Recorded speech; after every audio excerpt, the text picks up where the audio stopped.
বন্ধুরা, সাবর মানুষ খেকোর চতুর্থ অংশ আমি এখন শুরু করতে যাচ্ছি। চলুন শুরু করি। সিংহের চামড়া। আহত সিংহটা যখন আমাদের উপর আক্রমণ চালালো, তখন যদি ওটা হঠাৎ মাটিতে পড়ে না যেত, তাহলে পরিস্থিতি হতো অন্যরকম। আমাদের দুজনের মধ্যে একজন অবশ্যই সে সময় সিংহের শিকারে পরিণত হতাম। পৈতৃক প্রাণটা যে এখনো আমাদের বুকে ধুকপুক করছে, তার আরেকটা কারণ হচ্ছে আমরা একেবারে স্থির এবং নিশ্চুপ ছিলাম। আমি মাহিনাকে শব্দ করে বলতেও পারছিলাম না যে সে যেন স্থির থাকে, কারণ আমার আওয়াজ এবং ঠোঁট নাড়াচাড়া আগুয়ান সিংহকে আরো উত্তেজিত করে তুলবে। ফিস করে ইশারায় কেবল এই কথাগুলো মাহিনাকে বোঝাতে পেরেছিলাম। মাহিনা যদি আমার ইশারা না বুঝতো বা মাথা ঠান্ডা না রাখতো, তাহলেই হয়েছিল আর কি। পরিস্থিতি নিশ্চয় সুখকর হতো না।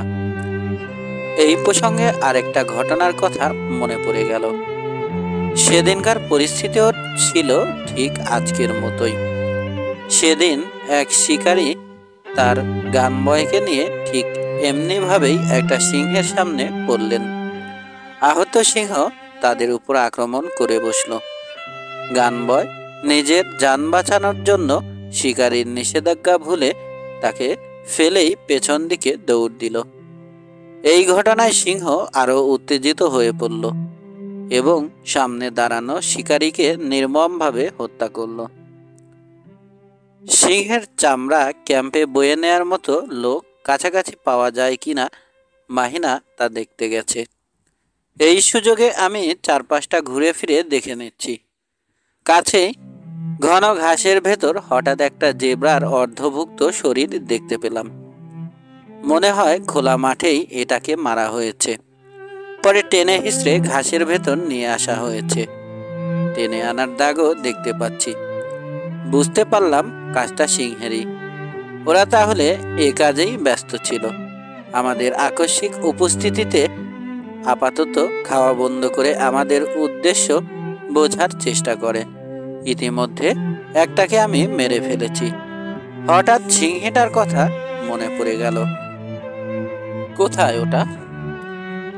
বেনকিউলার চোখে লাগিয়ে খুঁজতে শুরু করলাম।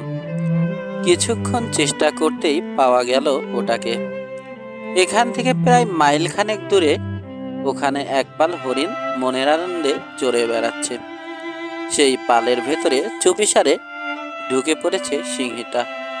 ছোট্ট এক ঝোপের পেছনে ঘাপটি মেরে বসে আছে সে। অথচ হরিণগুলোর টেরই পায়নি কখন মৃত্যুদূত তাদের শিওরে এসে দণ্ডায়মান।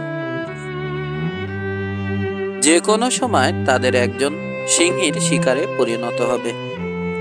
সিংহীটার পিছু নিতে চাইলাম, কিন্তু ইচ্ছেটাকে আপাতত দমন করলাম, কারণ আকাশে ইতিমধ্যেই কয়েকটা শকুন চক্কর দিতে শুরু করেছে।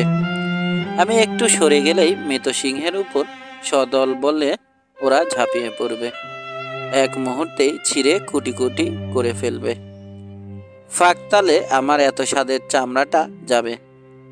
যদিও শকুনগুলো এখন আকাশের অনেক উঁচুতে চক্কর দিচ্ছে, কিন্তু অবিশ্বাস্য দ্রুত গতিতে ওরা নিচে নেমে আসার ব্যাপারে ওদের জুরি নেই।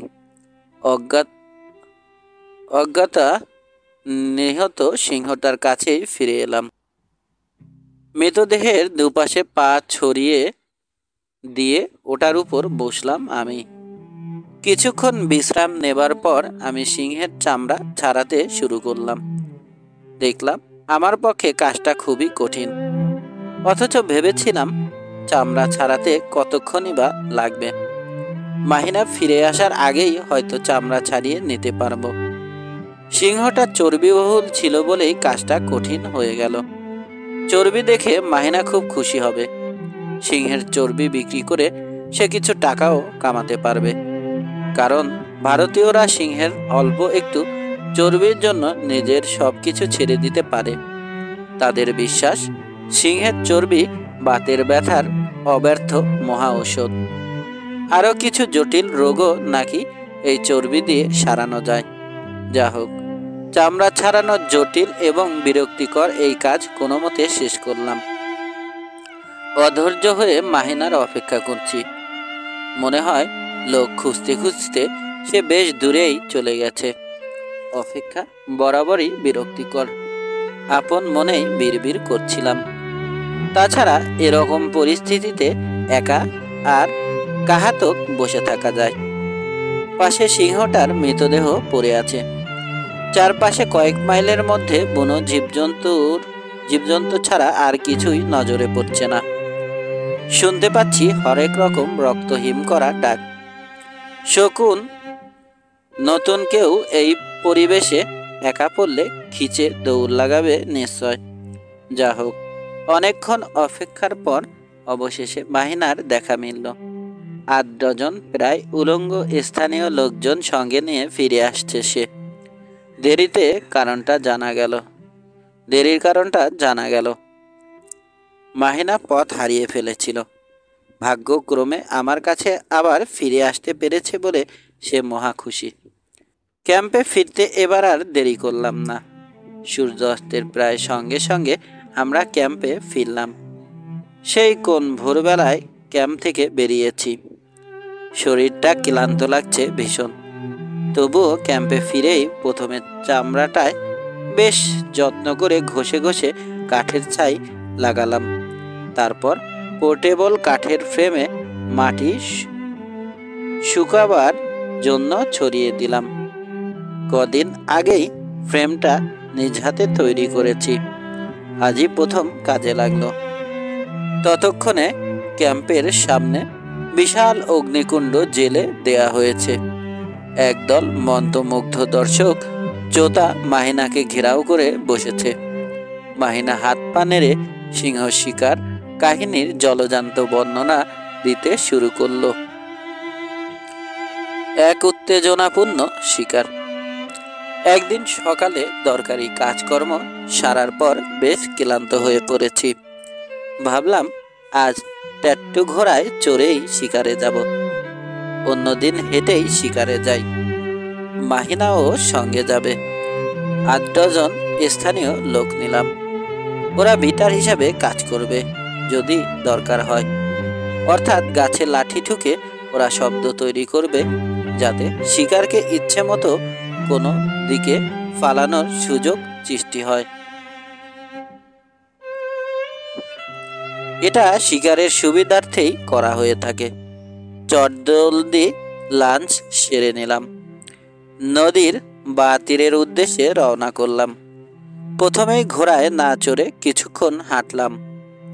এর একটা কারণ হচ্ছে এখানে মাটি নুড়ি পাথরে ভরা। ঘোড়ার পা যে কোনো সময় হড়কে যেতে পারে। দ্বিতীয় কারণ হচ্ছে গাছ পেটানোর শব্দে ভড়কে গিয়ে কোনো না কোনো ঝোপ থেকে কোনো সিংহ এখনই বেরিয়ে আসতে পারে। কিন্তু এভাবে প্রায় 6 মাইল এগিয়ে যাবার পরও রোমাঞ্চকর কিছুই ঘটল না। আমি আবার ঘোড়ায় চাপলাম। বিটাররা আমার প্রায় 100 গজ পেছনে চিৎকার করতে করতে এবং গাছে লাঠি ঠুকে শব্দ করতে করতে ঘন ঝোপঝাড়ের নিচ দিয়ে এগিয়ে আসছে। যে কোনো পরিস্থিতি মোকাবেলা করার জন্য প্রস্তুত হয়ে ট্যাট্টু ঘোড়ায় বেশ জাঁকিয়ে বসলাম আমি। বিটাররা তখন তুলনামূলকভাবে ঘন একখণ্ড জঙ্গলের দিকে এগিয়ে যাচ্ছে। হঠাৎ আমার মনে হলো ওই ঝোপের ভেতরে কিছু একটা নড়াচড়া করতে দেখলাম। সঙ্গে সঙ্গেই লাগাম টেনে ঘোড়া থামালাম, কিন্তু ঘোড়া থেকে নিচে নামলাম না। ঠিক তখনই ঝোপ থেকে একটি সিংহী বেরিয়ে এলো। খোলা জায়গা দিয়ে সামনের আরেকটা ঝোপের দিকে দৌড় লাগালো সে। পেছনে আরেকটা সিংহী বেরিয়ে এলো। আগেরটার মতোই সামনের ঝোপটার দিকে দৌড় লাগালো সেও। আমি ঘোড়া থেকে এক লাফে নিচে নেমে এলাম। রাইফেল তাক করে যেই দ্বিতীয় সিংহীটাকে গুলি করব, অমনি সেই একই ঝোপ থেকে কালো কেশরওয়ালা বিশাল এক সিংহ বেরিয়ে এলো। সেও খুব দ্রুত বেগে তার সঙ্গিনীরা যে ঝোপটায় ঢুকেছে সেখানে ঢুকে পড়ল। কিন্তু সেই ঝোপে ভালোভাবে ঢোকার আগেই আমি ট্রিগার টেনে দিয়েছিলাম। গুলির শব্দের সাথে সাথেই গভীর একটা আর্তনাদ ভেসে এলো। নিশ্চয় সিংহটা মারাত্মকভাবে আহত হয়েছে। মনে মনে খুব খুশি হয়ে উঠলাম। এবার খুব সাবধানে আমরা এগোতে শুরু করলাম। বিটাররাও সাবধানে সামনে এগোচ্ছে।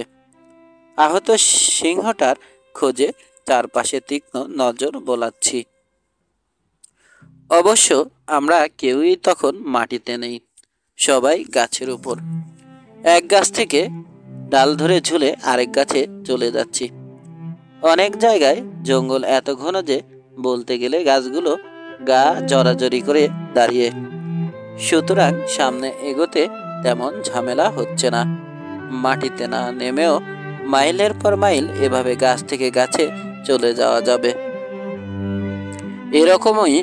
এরকমই ধীর অথচ উত্তেজনাপূর্ণ অনুসন্ধানে প্রায় 15 মিনিট পার হয়ে গেল। এ সময় আমার বাঁ দিকে প্রায় 50-60 গজ দূর থেকে একজন চেঁচিয়ে বলল যে সিংহটাকে সে নাকি দেখতে পেয়েছে। সিংহটা অধীর আগ্রহে আমাদের জন্য অপেক্ষা করছে। তাকে আহত করার অভিযোগে সে আমাদের অভিযুক্ত করেছে। সুতরাং প্রতিশোধ নিতে হবে ওই দুপে মানুষদের উপর। যে লোকটা তাকে প্রথম দেখেছে সে আমাদের চেয়ে কিছুটা এগিয়ে ছিল। সে চেঁচিয়ে বলল, নলখাগড়ার এক ঝোপের ভেতর বসে আছে সিংহটা। বাইরে থেকে শুধু তার মাথাটাই দেখা যাচ্ছে। নলখাগড়ার সেই ঝোপটা ছিল আমার ঠিক নাক বরাবর সামনে। ঠিক সে সময় আমি নিচের মাটিতে আহত সিংহটার রক্তের চিহ্ন দেখতে পেলাম। বুনো জীবজন্তুর নিয়মিত চলাচলের ফলে মাটির ঘাস মরে গিয়ে একটা মেঠো পথের মতো পথ তৈরি হয়েছে। এটা তাদের পানি খেতে যাবার রাস্তা। ওই পথের উপরই রক্ত দেখা যাচ্ছে। আমি সেই নলখাগড়ার ঝোপের দিকে এগিয়ে চললাম। মাহিনা ততক্ষণে আমার পাশেই চলে এসেছে। বাকি সবাইকে চেঁচিয়ে নির্দেশ দিলাম ওরা যেন আমার পেছনে থাকে। তারপর যতটুকু নিঃশব্দে চলা সম্ভব সেভাবে এক ঝোপ থেকে আরেক ঝোপে এগিয়ে চলেছি। উদ্দেশ্য একটাই, তীরের উপর থেকে উঁকি মেরে সিংহটাকে দেখা। কারণ গাছের উপর থেকে এই উদ্দেশ্য পূরণ হবে না।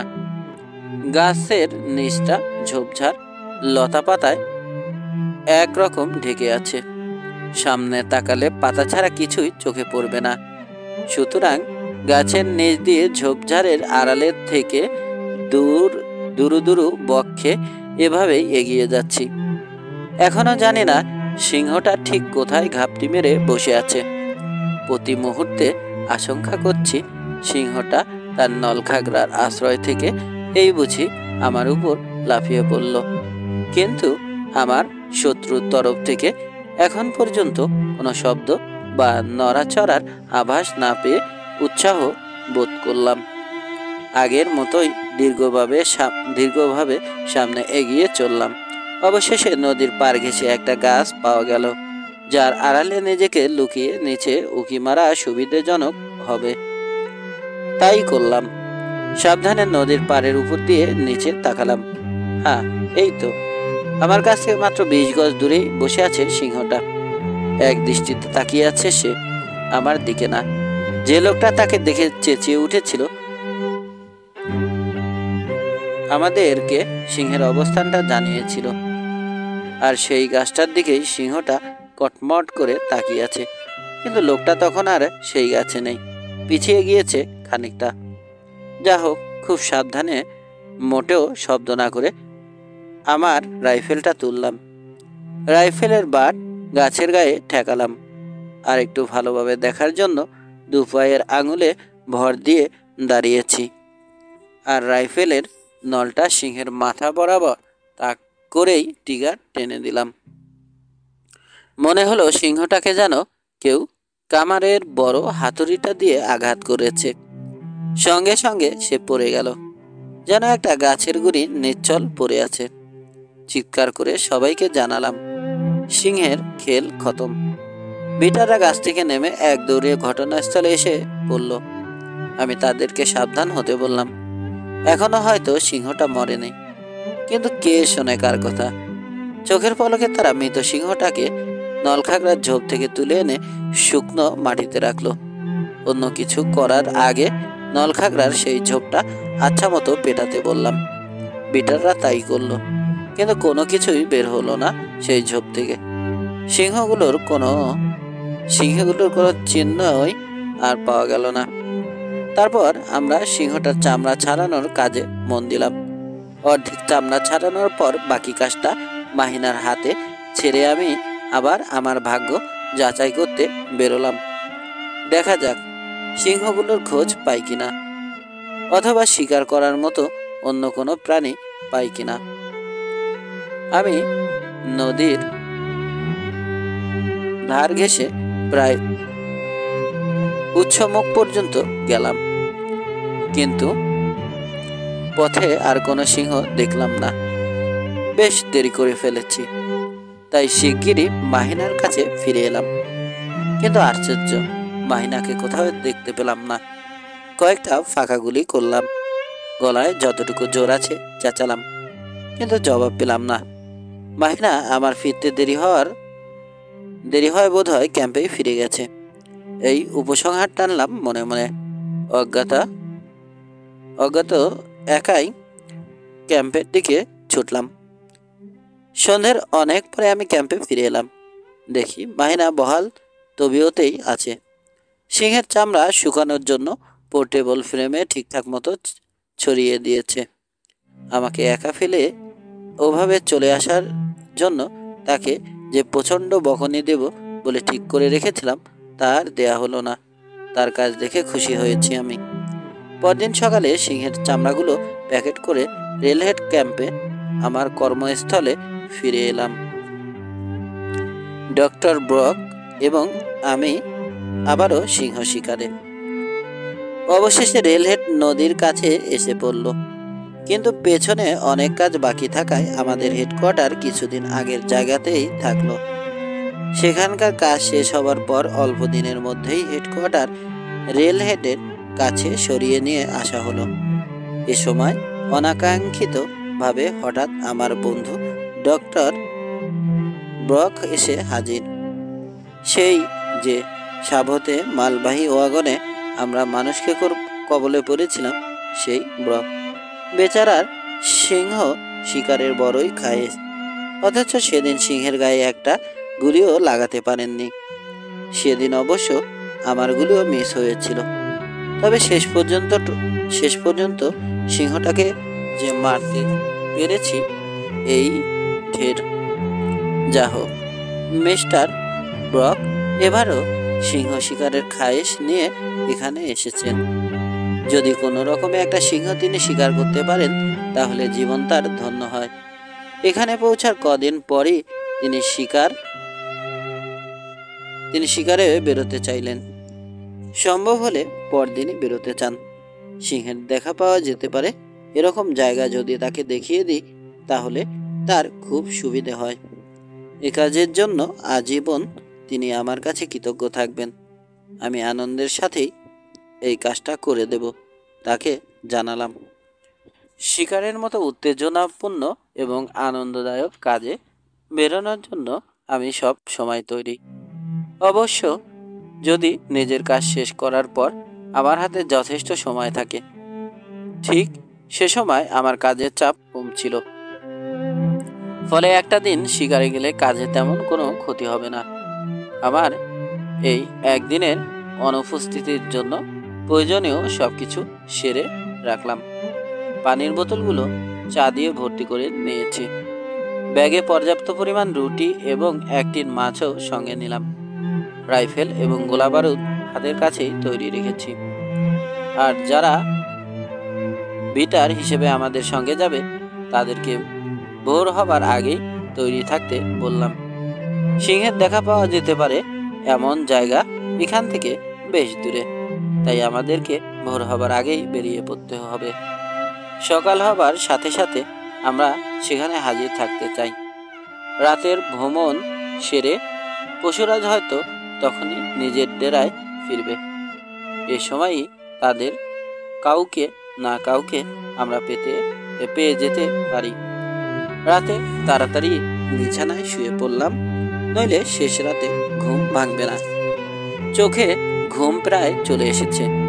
এমন সময় আমার এক ভারতীয় চাকর রোশান খান দরজার পর্দা ফাঁক করে মাথা ঢোকালো।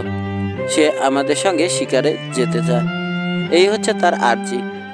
অনুনয় বিনয় করে সে আমার কাছে ছুটি চাইল। শিকার কাকে বলে তা সে নিজ চোখে দেখতে চায়। জীবনে চাওয়ার মতো তার আর কিছু নেই ইত্যাদি। একটানা কতক্ষণ বকবক করলো সে। আমি ঘুমের ঘোরে তার আবেদন মঞ্জুর করলাম।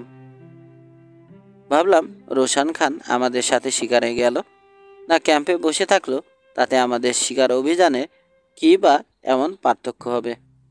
কিন্তু পরবর্তী সময় পরিস্থিতি যখন প্রতিকূল হয়ে দাঁড়ালো, তখন বুঝলাম এই পার্থক্য পৃথিবীর সবচেয়ে বড় পার্থক্য হতে পারত।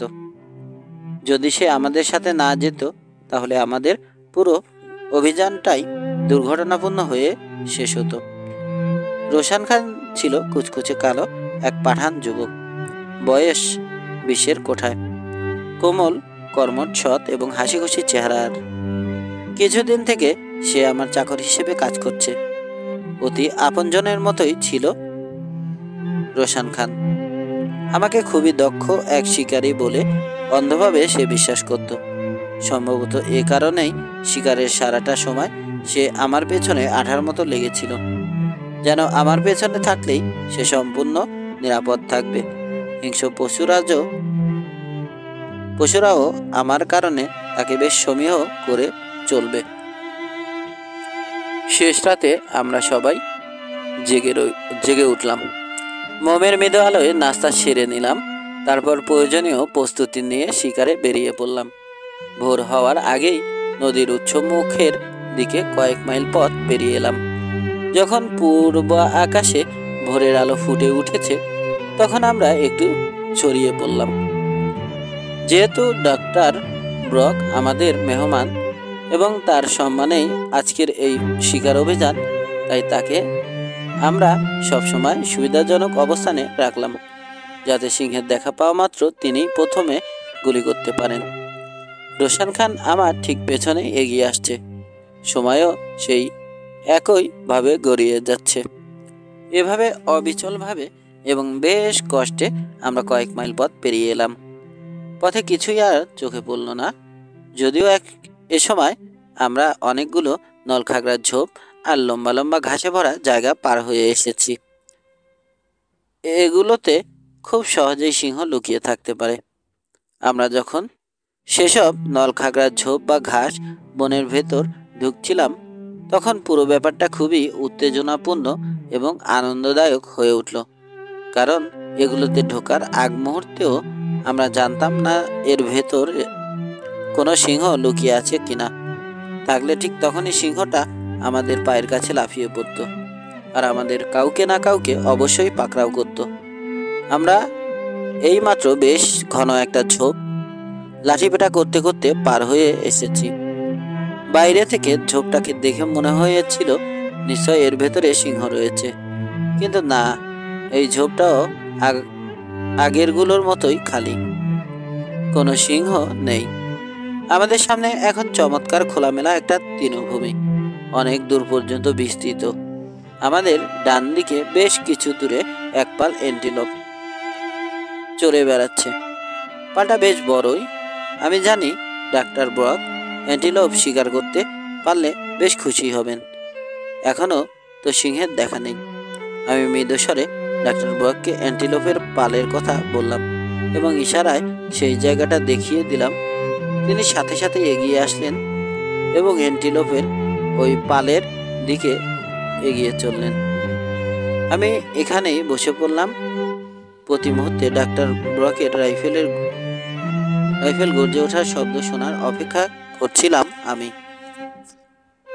African guide. বেশ কিছুক্ষণ কেটে গেল, গুলির কোনো শব্দ পেলাম না। ডাক্তার ব্রক বোধ হয় এখনো নিশানায় ঠিক করতে পারেননি। অজ্ঞাত উঠে পড়লাম। দেখি এতক্ষণ ধরে ব্যাটা করছেটা কি। হঠাৎ রোশান খান চেঁচিয়ে উঠল, স্যার, জঙ্গলিরা আসছে, ওই দেখুন। জঙ্গলি কথাটা শোনার পরও আমার কোনো ভাবান্তর হলো না, কারণ আমি জানি ভারতীয়রা আফ্রিকার স্থানীয় বাসিন্দাদেরকে জঙ্গলি বলেই ডাকে। ওদিকে তাকিয়ে দেখলাম 5 জন ঢ্যাঙা মতো হাড় জিরজিরে আফ্রিকান ষাঁড় বেঁধে আসছে। প্রত্যেকের ডান হাতে বর্শা। অনুমান করলাম বর্শাগুলো 6 ফুট লম্বা হবে। বর্শার গা চকচক করছে। আমার কাছে এসে দলটা দাঁড়িয়ে পড়ল। দলনেতা আমাকে কুর্নিশ করল বেশ কায়দা করে। বিনয়ের সাথে জিজ্ঞেস করল, মহান প্রভুর কি আজ্ঞা, অর্থাৎ আমাদের এখানে আসার উদ্দেশ্যটা কি, সেটাই সে জানতে চাইছে। সিংহ, আমি সার সংক্ষেপে উত্তর দিলাম। বেশ ভালো কথা, আসুন, আমি আপনাকে অনেক সিংহ দেখাবো। সে উৎসাহিত হয়ে বলল, সেগুলো কত দূরে? আমি দ্বিগুণ উৎসাহে তাকে জিজ্ঞেস করলাম। এই তো কাছেই, স্বভাবসিদ্ধভাবে সে উত্তর দিল। আমি বরকের খোঁজে চারপাশে খুব ভালোভাবে সন্ধানী দৃষ্টিতে তাকালাম, কিন্তু কোথাও বরকের ছায়া পর্যন্ত দেখা গেল না। পাছে এতগুলো সিংহ হাতছাড়া হয়ে যায়, তাই আমি লোকটাকে পথ দেখাতে বললাম। সে চলতে শুরু করলো, আর গাইডের পেছন পেছন আমরাও ছুটলাম। শুধু ডাক্তার ব্রক আমাদের সঙ্গে নেই। স্বাভাবিকভাবেই সেই অল্প দূরত্ব প্রকৃতপক্ষে অনেক দূর হয়ে দাঁড়ালো। এক্ষেত্রে অবশ্য 2 মাইলের মতো হলো। এই আফ্রিকানদের কাউকে কোনো কিছুর দূরত্ব সম্পর্কে প্রশ্ন করলে ওই একই জবাব পাওয়া যাবে। অথচ অনেক সময় দূরত্ব দেখা যায় তাদের এই তো কাছেই, এর মানে বেশ কয়েক মাইল হয়ে যায়। হয়তো এই কয়েক মাইল দূরত্ব তাদের কাছে কোনো দূরত্বই নয়। এই দীর্ঘ ভ্রমণে আমি বেশ অধৈর্য হয়ে পড়লাম। গাইডকে জিজ্ঞেস করলাম, তার সেই অনেকগুলো সিংহ কোথায়? আমি তো একটাকেও দেখতে পাচ্ছি না। সে কোনো উত্তর দিল না, বরং অবিচলভাবে পথ চলতে লাগলো। সামনে তীক্ষ্ণ নজর রেখে দ্রুত এগিয়ে যাচ্ছে সে। কিছুক্ষণ পর আবার জিজ্ঞেস করলাম, কি হে, আর কত দূর? সিংহ কোথায়? হঠাৎ সে তার বর্শা বাগিয়ে ধরল। বর্ষার ফলা সামনের এক সারি গাছের দিকে তাক করা। চেঁচিয়ে উঠল সে, দেখুন প্রভু, কতগুলো সিংহ! আমি সাথে সাথেই সেদিকে তীক্ষ্ণ দৃষ্টিতে তাকালাম। এইমাত্র একটা সিংহই দুলকি চালে দৌড়ে একটা ঝোপের আড়ালে চলে গেল। আর কোনো সিংহ দেখতে পেলাম না। একটা গাছের গোড়া বেশ অস্বাভাবিক বলে মনে হলো। গোড়ার বাড়তি অংশটাকে বেশ অদ্ভুত মনে হচ্ছে। যা হোক, আমি সেই গাছগুলোর দিকে দৌড় শুরু করলাম। দেখা যাক সেই সিংহটাকে ধরতে পারি কিনা। হঠাৎ সিংহের মৃদু গর্জন শুনে থমকে দাঁড়ালাম। শব্দটা কোত্থেকে আসছে? ও, ব্যাপার তাহলে এই। এতক্ষণ বুঝলাম। আমি দূর থেকে যেটাকে গাছের বাড়তি অংশ বলে মনে করছিলাম, সেটা আসলে গাছের কোনো অংশই না, বরং কালো কেশরযুক্ত এক সিংহের প্রকাণ্ড মাথা। সিংহের শরীরটা গাছের আড়ালে ঢাকা পড়ে আছে। শুধু মাথাটাই গাছের গোড়ার এক পাশ দিয়ে দেখা যাচ্ছে। গাছের রঙের সাথে মাথার রং মোটামুটিভাবে মিলে গেছে, আর মাথাটা একদম স্থির হয়ে আছে। সেজন্যই দূর থেকে আমার দৃষ্টি বিভ্রম ঘটেছিল। সিংহের মাথাকে গাছের বাড়তি অংশ বলে মনে করেছিলাম আমি। যা হোক, আমি ওখানেই দাঁড়িয়ে থাকলাম, আর এক পাও এগোলাম না। সিংহটার দিকে এক দৃষ্টিতে তাকিয়ে আছে। সিংহটাও আমাকে অবাক হয়ে দেখছেই। আমার কাছ থেকে প্রায় 70 গজ দূরে তার অবস্থান। তার পেছনের পটভূমির রংটাও প্রায় একই রকম, ফলে এত অল্প দূরত্বে দাঁড়িয়েও তার অবয়ব ঠিকমতো বোঝা যাচ্ছে না। তাছাড়া সিংহটার পুরো শরীরটা তো গাছের পেছনে। একবার সে দাঁত মুখ খিচিয়ে বিরাট হা করল। তখনই তার মাথাটাকে ঠিকমতো দেখতে পারলাম। কয়েক সেকেন্ড পর্যন্ত আমরা পরস্পরের দিকে এভাবে তাকিয়ে থাকলাম। পর মুহূর্তেই বিকট গর্জন ছেড়ে সিংহটা উঠে দাঁড়ালো এবং সিংহীটা যে পথে পালিয়ে গিয়েছিল সে পথে সেও ছুট লাগালো। এখানে দাঁড়িয়ে যেহেতু গুলি করার ন্যূনতম সুবিধাটাও আমি পাইনি, সেহেতু ওই দিকে আমিও ছুটলাম, যদি গুলি করার ভালো একটা সুযোগ পাই। একসঙ্গে 6টা সিংহ। সিংহগুলোকে কোথায় পাওয়া যাবে আমি এখন তা জানি। অর্ধেক পথ এক দৌড়ে পার হয়ে এসেছি। হঠাৎ চমকে উঠলাম। পা থেমে গেছে আপনা আপনি, যেন কেউ আমার পা দুটো মাটির সঙ্গে ঠেসে ধরেছে। নাড়ানোর শক্তি নেই। সামনের দৃশ্য দেখে তাজ্জব বনে গেছি। যে ঝোপ থেকে সিংহটা বেরিয়েছিল সেখান থেকে আরও 4টে সিংহী লাফিয়ে বেরিয়ে এলো। সিংহটা যেদিকে অদৃশ্য হয়ে গেছে 3টে সিংহী চোখের পলকে সেই পথে অদৃশ্য হয়ে গেল। বাকি সিংহীটা আড়াআড়িভাবে দাঁড়িয়ে আছে, এখনো দেখছে, তবে আমাকে না। আমার বেশ পেছনে আমার সঙ্গীরা দাঁড়িয়ে আছে। সিংহের দৃষ্টি সেদিকেই, আমাকে এখনো দেখতে পায়নি। আমার সঙ্গীরা দল বেঁধে দাঁড়িয়ে গালগপ্প এবং উত্তেজিতভাবে অঙ্গভঙ্গি করছে। এই ব্যাপারটা সিংহের দৃষ্টি আকর্ষণ করেছে এবং দাঁড়িয়ে দাঁড়িয়ে সে ব্যাপারটা বোঝার চেষ্টা করছে। আর তার এই অবস্থানটাই আমার পক্ষে গুলি করার জন্য আদর্শ। সুযোগটা মিস করলাম না। 50 গজ দূর থেকে সিংহের কাঁধ লক্ষ্য করে গুলি করলাম। সিংহীটা চোখের পলকে আমার চোখের সামনে থেকে অদৃশ্য হয়ে গেল। আমি আর একটু এগিয়ে ঘাসের অপর দিকে উঁকি মেরে দেখলাম যে আমার গুলির কথা বলছে, অর্থাৎ গুলিটা জায়গা মতোই আঘাত করেছে এবং তাৎক্ষণিক ফলাফল আমি দেখতে পাচ্ছি। সিংহের পিঠ মাটিতে আর পা 4টে উপরে। 4 পা দিয়েই সে বাতাস ধরার চেষ্টা করছে আর ভীষণভাবে গর্জন করছে। আমাকে দেখে ফেলেছে সিংহীটা। আক্রমণও করে বসতে পারে বলা যায় না। সাবধান থাকা ভালো। আমি চেঁচিয়ে আমার লোকজনকে পেছনে থাকতে বললাম। সেই সঙ্গে তারা যাতে সিংহীটার দিকে লক্ষ্য রাখে সেটাও বলে দিলাম। আমি আবার ছুট লাগালাম, দেখি সেই কালো কেশরওয়ালা সিংহটাকে পাওয়া যায় কিনা।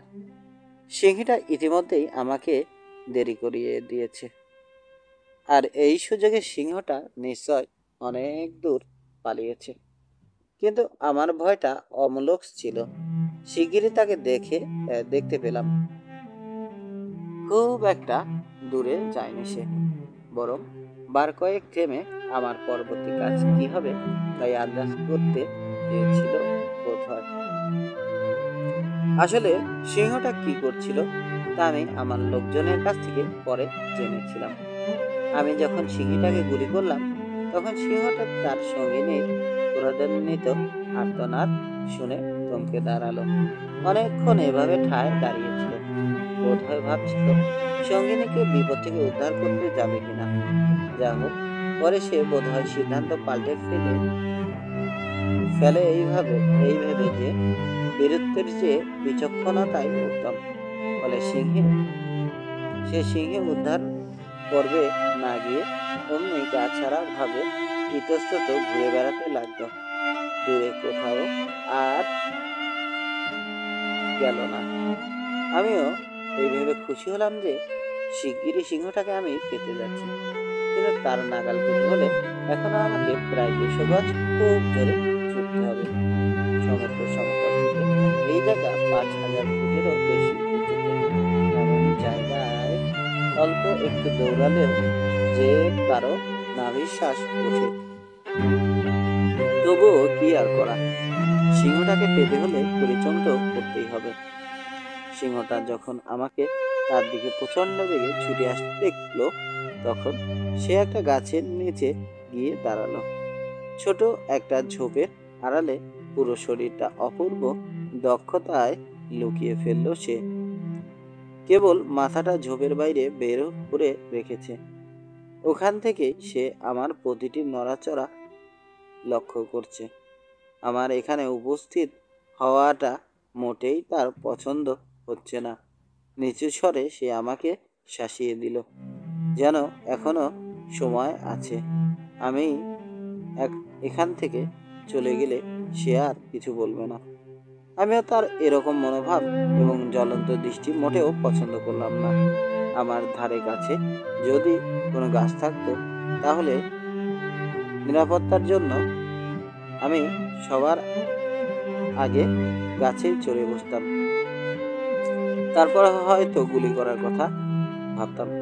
কিন্তু আমার আশপাশে কোনো গাছ তো নেই, অন্য কোনো নিরাপদ আশ্রয়ও নেই। কিন্তু সিংহটাকে যে কোনো মূল্যে আমার চাই। এজন্য নিজের জীবনের উপর ঝুঁকি নিতেও আমি কুণ্ঠিত হলাম না। তাই এরকম খোলামেলা অরক্ষিত স্থানে আমি বসে পড়লাম। সিংহটার দূরত্ব আমার কাছ থেকে প্রায় 60 গজ। তার মাথা সই করে রাইফেল তাক করলাম। নড়াচড়া যতটুকু সম্ভব কম করছি, কারণ যদি বেশি নড়াচড়া তাকে আরো উত্তেজিত করে তুলবে। দৌড়ে আসার জন্য এখনো হাঁপাচ্ছি ভীষণভাবে, হাতও কাঁপছে। যতদূর সম্ভব লক্ষ্য স্থির করে রাখার চেষ্টা করছি। রাইফেলের নল যেভাবে কাটছে, তাতে প্রথম গুলিতেই যদি সিংহটাকে উপকার করা না যায়, তাহলে বিদ্যুতের মতোই ওটা আমার ঘাড়ে লাফিয়ে পড়বে মনে মনে ভাবলাম। তারপর কি ঘটবে সেটাও আমি জানি। খুব উত্তেজনাপূর্ণ মুহূর্ত এটা, কিন্তু ঝুঁকির পরিমাণ যত বেশি থাকুক না কেন, আমি এই সিংহকে সারা পৃথিবীর বদলেও হারাতে পারি না। তাই কাঁপা কাঁপা আঙুলে যতটুকু সম্ভব লক্ষ্য স্থির করে ট্রিগার টেনে দিলাম। সঙ্গে সঙ্গে সিংহের প্রচণ্ড মাথাটা চোখের আড়ালে চলে গেল। পর মুহূর্তেই শোনা গেল প্রচণ্ড গর্জন। আমি ভীষণভাবে চমকে উঠলাম। ভয়ঙ্কর ক্রুদ্ধ গর্জন ঝোপের ভেতর থেকে ভেসে আসছে, আর প্রতি মুহূর্তেই আমি সিংহের আক্রমণের আশঙ্কা করছি। আমাদের মাঝখানের এই অল্প দূরত্ব পেরোতে মোটেই তার সময় লাগবে না, কিন্তু এখানে পৌঁছার আগেই তাকে যেভাবেই হোক শেষ করে ফেলতে হবে। আমার কাছে পৌঁছতে দেয়া মানে নিজের ধ্বংস। ঝোপের আড়ালে তার অবস্থান অনুমান করে আরো 8 ডজন গুলি ওদিকে পাঠিয়ে দিলাম। শিগগিরই সিংহের ভয়ানক আর্তনাদ বন্ধ হয়ে গেল। আর কোনো শব্দ ওদিক থেকে আসছে না। আমি বিস্মিত। আমি নিশ্চিত যে সিংহটা মরে গেছে। আমার সঙ্গীদের একজনকে ডেকে এখানে পাহারায় থাকতে বললাম, আর আমি আবারও দৌড় লাগালাম। পথে বড় বড় পাথরের চাই ও ছোটখাটো ঝোপ লাফিয়ে পার হয়ে যাচ্ছি। আরেকটা সিংহী এখনো নজরে রয়েছে, দেখি ওটাকে ধরা যায় কিনা। আজ ভাগ্যটা এখনো পর্যন্ত বেশ ভালোই তো বলে মনে হচ্ছে। দুটো সিংহ ইতিমধ্যে শিকার করেছি, আরেকটার পেছনে ছুটছি এখন। আহত সিংহের রোষ। এ সময় রহস্যজনকভাবে আমার অনুসারীদের সংখ্যা দাঁড়ালো 30-এ। তাই তো, আমি আবার এত লোক নিয়ে এলাম কখন? কোত্থেকে যেন কিছু স্থানীয় লোক আমার সঙ্গীদের সাথে এসে যোগ দিয়েছে। তাদের একটাই উদ্দেশ্য, এবং সেটা আমি জানি। এরা সিংহের মাংসে ভাগ বসাবে। আমি তাদেরকে ইশারায় একটা ঝোপ দেখিয়ে লাইন করে সেখানে যেতে বললাম। সিংহীটা এইমাত্র সেই ঝোপে গিয়ে ঢুকেছে। ঝোপ থেকে কোনো ঝোপ থেকে বেরোনো মাত্রই আমি যাতে গুলি করতে পারি সেরকম সুবিধাজনক অবস্থানে আমি দাঁড়ালাম। ঝোপের ওপাশে আফ্রিকানরা অদ্ভুত ভাষায় গলা ছেড়ে চিৎকার করছে আর তালে তালে বল্লম ঠুকে বিচিত্র শব্দ তৈরি করছে। এই অদ্ভুত শব্দে ভরকে গিয়ে সিংহটা খোলা জায়গায় বেরিয়ে এলো, সাথে সাথে অন্যদিকে ছুট লাগালো। সে এখন নদী তীরের এক নলখাগড়া ঝোপের দিকে ছুটছে, কিন্তু তার অবস্থাটা আমার গুলি করার জন্য খুব অসুবিধাজনক হয়ে গেল, কারণ আমার আর সিংহটার মাঝে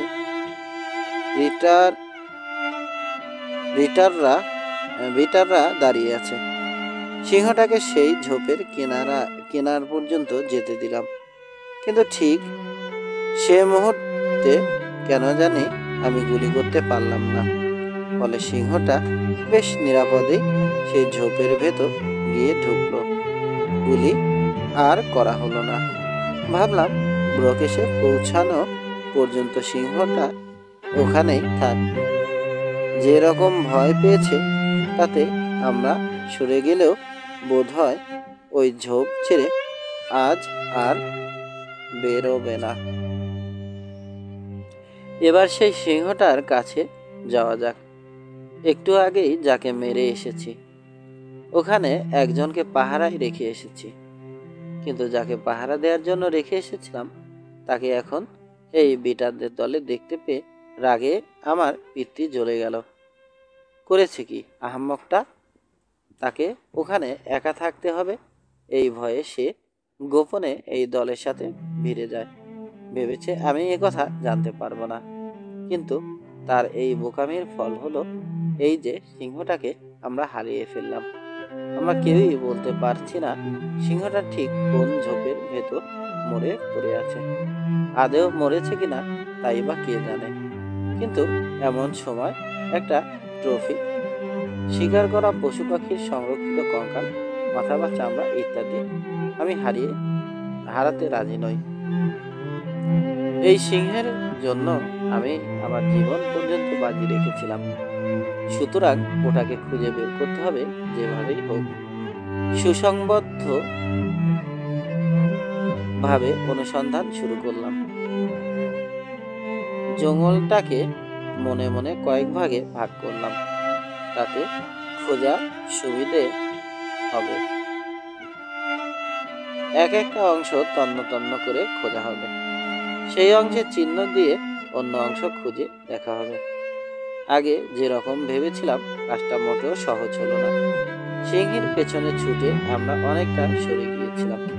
সিংহটাকে যেখানে গুলি করেছিলাম অনুমানে ততটুকু পথ পেরিয়ে এসেছি, তবুও তাকে খুঁজে পাওয়া যাচ্ছে না। এখানে প্রায় সব গাছ দেখতে একই রকম, গাছগুলোর নিচে ঝোপ ঝাড়ের চেহারাও মোটামুটি একই রকম। প্রত্যেকটা ঝোপে যদি উঁকি মেরে দেখা হয় তাতেও একদিনে কাজটা শেষ হবে কিনা সন্দেহ। ঝোপ তো আর হাতে গোনা কয়েকটা না, ছোট বড় মাঝারি অনেক অনেক ঝোপ এখানে। এগুলোর মধ্যে ঠিক কোন ঝোপটার ভেতরে আমাদের সিংহটা পড়ে আছে সেটা খুঁজে বের করা খুবই কঠিন হয়ে দাঁড়ালো। হঠাৎ এক লোক আনন্দে গানে গেয়ে উঠল। সিংহটাকে দেখতে পেয়েছে সে। এক নজর দেখেই ওখান থেকে পরি কি মরি করে আমাদের দিকে ছুটে আসছে সে, সুখবরটা আমাকে দেবে বলে।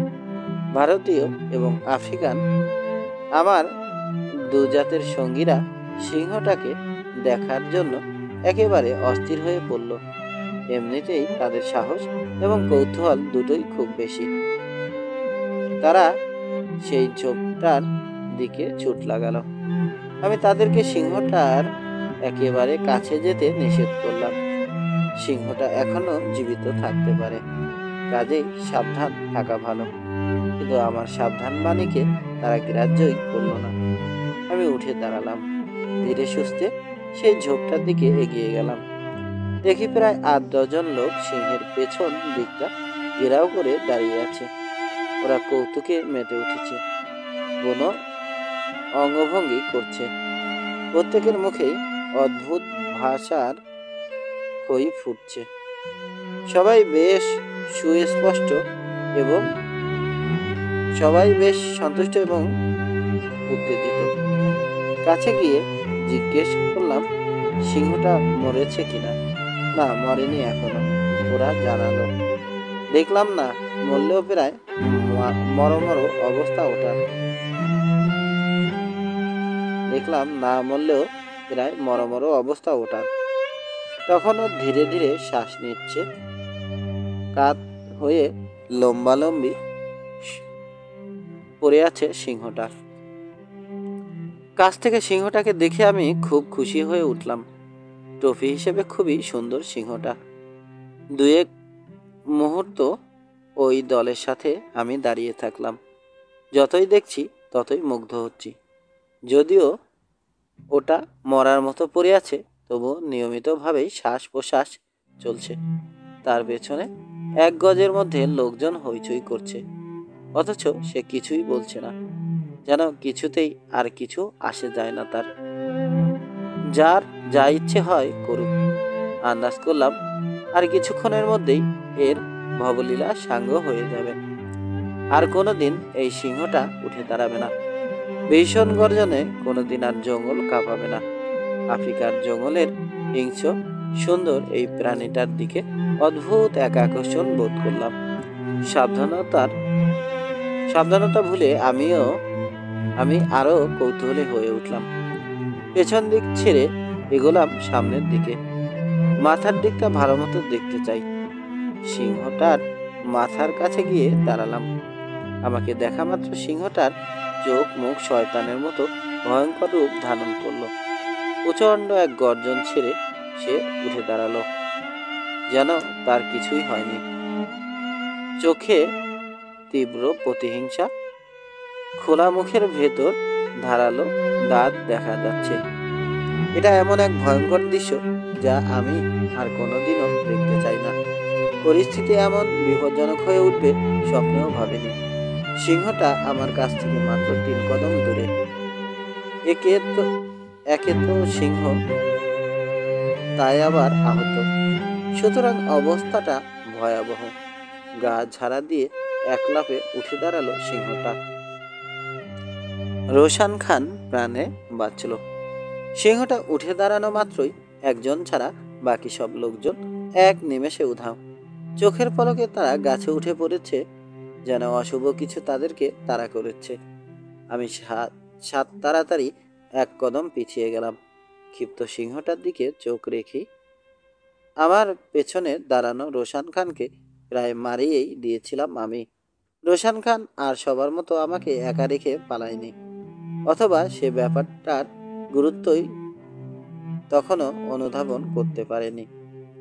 আবার এরকম হওয়াটাও অস্বাভাবিক নয় যে সে ব্যাপারটার গুরুত্ব ঠিকই বুঝেছে, তবে আমার মতো মহা দক্ষ এক শিকারীর পেছনে দাঁড়িয়ে থাকলে সিংহের বাবারও ক্ষমতা নেই যে তাকে কিছু বলবে। নইলে ওই মুহূর্তেও আমার পেছনে দাঁড়িয়ে থাকার আর কোনো ব্যাখ্যাই দেয়া যায় না। যা হোক, রোশান খান তখনও আমার পেছনে স্থির হয়ে দাঁড়িয়ে আছে, অবাক হয়ে ঘটনাটা দেখছে সে। ভাগ্যিস এরকম জটিল মুহূর্তেও আমি আরেক পা পিছিয়ে গিয়ে সিংহটার মাথা বরাবর একটা গুলি করতে পারলাম। গুলির ধাক্কায় ওখানেই সে বসে পড়ল। কুকুর যেভাবে বসে ঠিক তেমনি ভাবে, কিন্তু তাও কেবল মুহূর্তের জন্য। আবার সে উঠে দাঁড়ালো। এবার আমাকে লক্ষ্য করে লাফ দিল। এত দ্রুত তার শরীরটা আমার দিকে ছুটে আসছে যে আমি রাইফেল তোলারও সময় পেলাম না। রাইফেলের বাট কোনো মতে নিজের উরুতে ঠেকিয়ে গুলি করলাম। যদি অল্পক্ষণের জন্যও তাকে ঠেকানো যায়, তাহলে সেই ফাঁকে নিরাপদ দূরত্বে সরে আসতে পারি। কিন্তু এখন দৌড় দেওয়া মানে নিজের মৃত্যু ডেকে আনা। গুলি খেয়ে সিংহটা আবার বসে পড়ল। মুহূর্তের মধ্যে আবার উঠে দাঁড়ালো। আমার রাইফেলের নল তখন তার মাথা ছুঁই ছুঁই করছে। আর আশা নেই, আমি শেষ। পৃথিবীর কোনো শক্তি আজ আর আমার মৃত্যু ঠেকাতে পারবে না। আমি সিংহটার থাবার নাগালের মধ্যেই, কিন্তু হঠাৎ করে সম্পূর্ণ অনাকাঙ্ক্ষিত এবং স্বপ্নেরও অগোচরে আমার জন্য সাহায্য এলো। আমার পেছনে দাঁড়ানো রোশান খান ঠিকভাবেই বিপদের গুরুত্বটা বুঝতে পারল। আমার পেছন থেকেও সে আর নিরাপদ নয়, কারণ আমাকেই সিংহটা খেয়ে ফেলছে। সুতরাং তাকে বাঁচানোর মতো কেউই আর থাকছে না। এই কথাটা বোঝা মাত্র সে চাচা আপন প্রাণ বাঁচা এই সূত্র অনুসারে কাজ করলো, অর্থাৎ ঝেড়ে দৌড় দিল। আর সেই সাথে তার স্বরে চিৎকার, বাবারে, মারে, খেয়ে ফেলল রে। এই ঘটনায় অলৌকিকভাবে আমার প্রাণ রক্ষা করলো। আমাকে আক্রমণের ঠিক পূর্ব মুহূর্তেই সিংহটা লক্ষ্য করলো কোনো কিছু তার কাছ থেকে পালিয়ে যাচ্ছে। সে ভাবল তার শিকারটাই বুঝি পালালো। ফলে সহজাত প্রবৃত্তির বশে আমাকে ছেড়ে সিংহটা রোশান খানের পেছনে ছুট লাগালো। রোশান খান তখনও আত্মস্বরে চেঁচাতে চেঁচাতে ছুটছে। রোশান খান এভাবে আমার প্রাণ বাঁচালো, বিপজ্জনক এক অবস্থা থেকে উদ্ধার করলো। এবার তার এই ঋণ শোধ করার পালা। তাকে বাঁচানোর জন্য সম্ভাব্য সবকিছুই আমি করব। কথাগুলো ভাবতে যা সময় লাগলো তার চেয়েও কম সময় আমি ছুটন্ত সিংহটার দিকে পাই করে এক পাক ঘুরে গেলাম। রাইফেল তাক করেই গুলি করলাম, কিন্তু সিংহটার দ্রুত বেগের জন্য হোক কিংবা ছেলেটাকে বাঁচানোর অতিরিক্ত দুশ্চিন্তার জন্যই হোক আমি গুলিটা লাগাতে পারলাম না। দেখলাম আমার গুলিটা ছুটন্ত রোশান খানের পায়ের কাছে একরাশ ধুলো ওড়ালো। আর একটু হলে রোশান খানের পায়ে গুলিটা লাগতো। বিদ্যুৎ বেগে আবার গুলি করলাম। সিংহটা তার শিকার থেকে এখন মাত্র 1 লাফের দূরত্বে। সিংহের থাবা থেকে রোশান খানকে বাঁচানোর আর কোনো আশাই নেই। ঠিক এমন সময় ছেলেটা তার বাঁ কাঁধের উপর দিয়ে সিংহটাকে এক নজর দেখল। হঠাৎ সে ডান দিকে বাঘ ঘুরল। ছোটার সময় সে ভাবেনি যে সিংহটা তার পেছনেই আসছে। যা হোক, সিংহ বাঘ ঘুরল, আর তাতেই সিংহটাকে আমি তখন আড়াআড়িভাবে দেখতে পাচ্ছি। সিংহটা তখন রোশান খানের দিকে থাবা বাড়িয়েছে, কিন্তু থাবাটা লাগলো না। বোধহয় সিংহের কাঁধটা আহত থাকায় থাবাটা তেমন মাপ মতো হয়নি। এই ফাঁকে এক দৌড়ে আমি অনেকখানি এগিয়ে এসেছি। সুযোগ পাওয়া মাত্রই গুলি করলাম। প্রচণ্ড আর্তনাদ করে সিংহটা মাটিতে লুটিয়ে পড়ল, মারা গেল সাথে সাথে। রোশান খান কোথায়? সে ঠিকঠাক আছে তো? তাকালাম আশেপাশে। সিংহের থাবা তার শরীরের কোথাও লেগেছে কিনা কে জানে, কিন্তু যা দেখলাম তাতে আমি প্রচণ্ড অট্টহাসিতে ফেটে পড়লাম। আসলে দৃশ্যটা খুব হাস্যকর ছিল। আমি মাটিতে গড়াগড়ি দিয়ে হাসতে থাকলাম। হাসিটাকে বাগিয়ে আনতে পারছি না মোটেই। সাংঘাতিক কাঁটাযুক্ত এক গাছের মাঝামাঝি জায়গায় রোশান খানকে পাওয়া গেল। তখনও তত্তরিয়ে উপরে উঠে যাচ্ছে সে।